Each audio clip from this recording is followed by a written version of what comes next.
If I could add one thing to your management and leadership, it would be perception. I'm on the edge of a cornfield, which may seem like a very unusual place to do a video. We have to understand that much of what I know and what I believe began in where I was raised, which was in Illinois, and my first summer job was detasseling corn.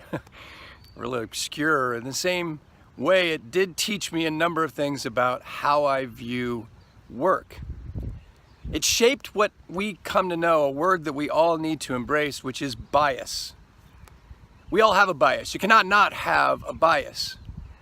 Bias, really in all shapes and sizes, is a function of the brain, and not just one portion of the brain. It's all parts of the brain. The amygdala, which deals with fear and flight.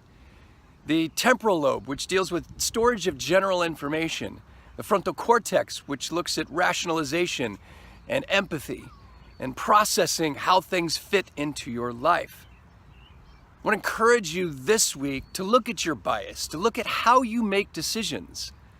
And the brain tags certain things as you go through life, as you experience them, much as I did in the cornfields of Illinois. It created memories, and those memories got identified, and they got labeled, and they got put in certain files. And all throughout our lives, certain things happen, and it stimulates how we look at life, how we look at others, how we make decisions, and how we embrace what we're doing. So I want to encourage you this week to look at that, to look at your perception, to look at your bias, to see how it manifests itself in how you make decisions and how you deal with your team. Ann Lohr from Reworked has 5 very interesting ways for you to embrace this week. One is look at your language.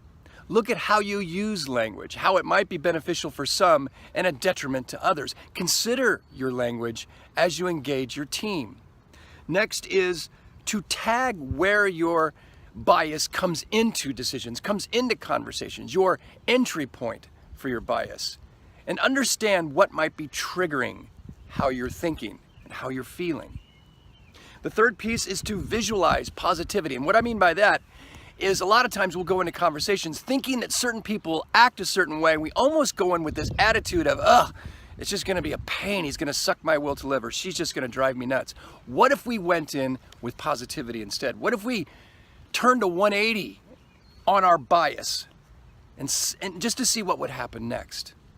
The fourth piece is to hold each other accountable, to truly hold each other to a higher standard. Everybody gets held to the same standard, and everyone is held to an accountability that matters. I always like to say, do the next right thing. Everyone is accountable to doing the next right thing, and everyone needs to speak to that in each other's lives.